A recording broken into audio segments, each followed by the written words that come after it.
One. Pessoal, boa noite. Meu nome é Eduardo Oliveira Chaves, eu sou aluno do curso de Ciência e Tecnologia da UFRN e venho por meio deste gravar um vídeo explicando a confecção de um jogo por meio do C++, referente ao trabalho de lógica de programação da terceira unidade. No caso, o jogo que eu escolhi para desenvolver foi o de Sudoku, um jogo interessante, e aqui está ele já praticamente concluído, faltando apenas acrescentar mais dois dados. Aqui na primeira linha, no caso, perdão, na quarta linha, sexta coluna, o único número que está faltando para completar a linha é o número 1.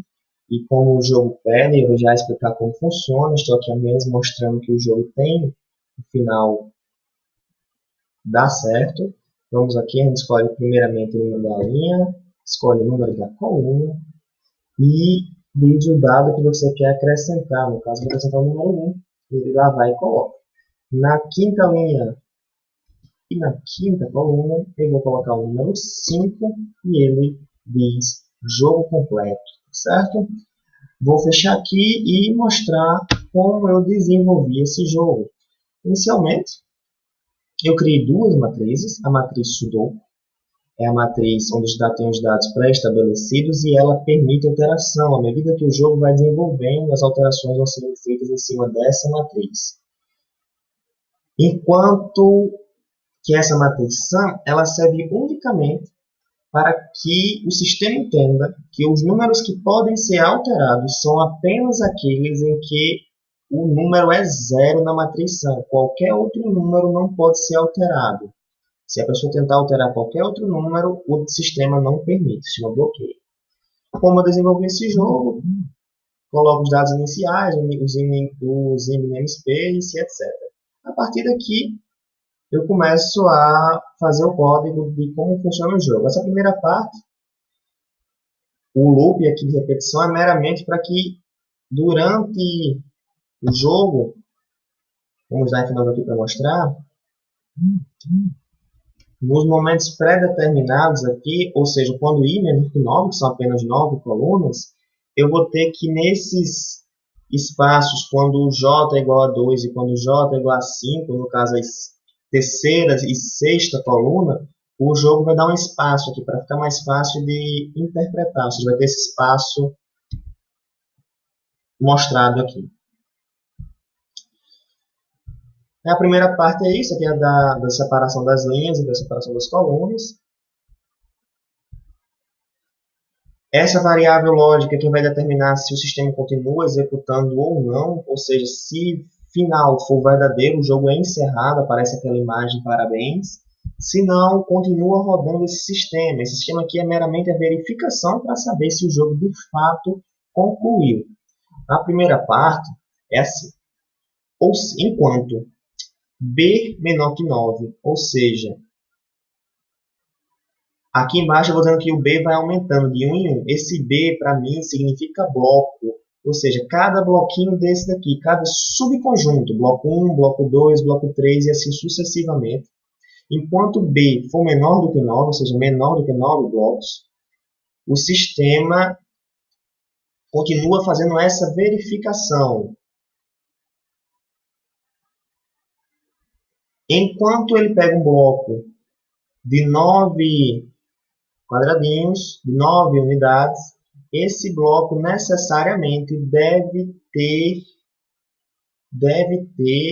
números diferentes, ou seja, ele verifica bloco a bloco. Ele apenas sai do bloco quando os 9 números daquele bloco são diferentes.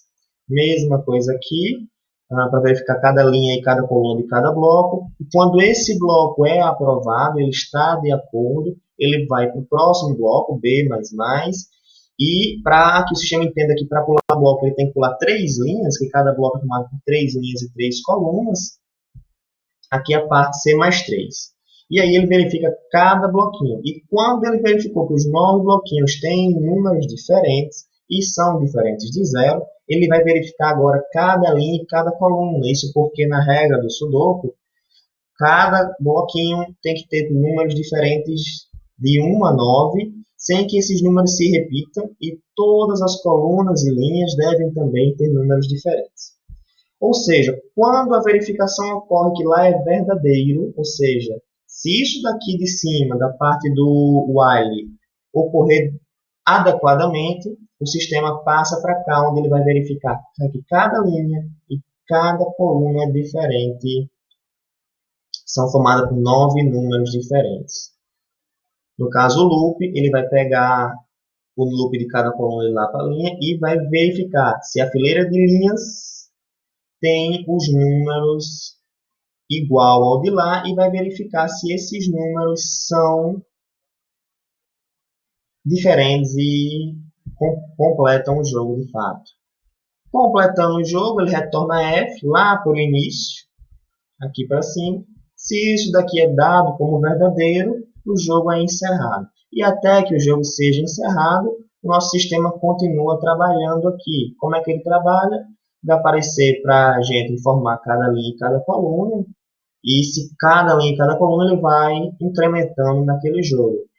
Veja que eu coloquei aqui que sudoku da linha e da coluna vai ser os números que a gente clicar, ou seja, inclua a linha, inclua a coluna.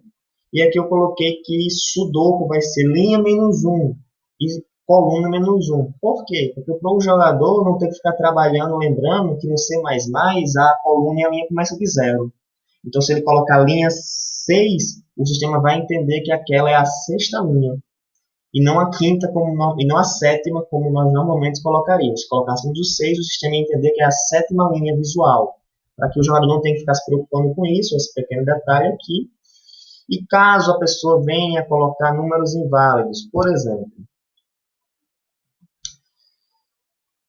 se a pessoa colocar a linha 20, coluna 12, ele vai dizer aqui que a linha é inválida ou a coluna é inválida e ela tem que estar entre os números 1 e 9.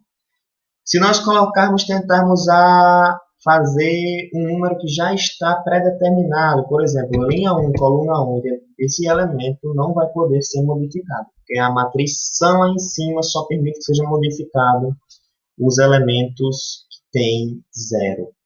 Assim sendo, é assim que o jogo funciona, vai pedir o número de cada linha e cada coluna, e depois que tudo estiver completo, aparece a frase de Sudoku, jogo completo, parabéns. É isso. Agradeço a atenção e até uma próxima.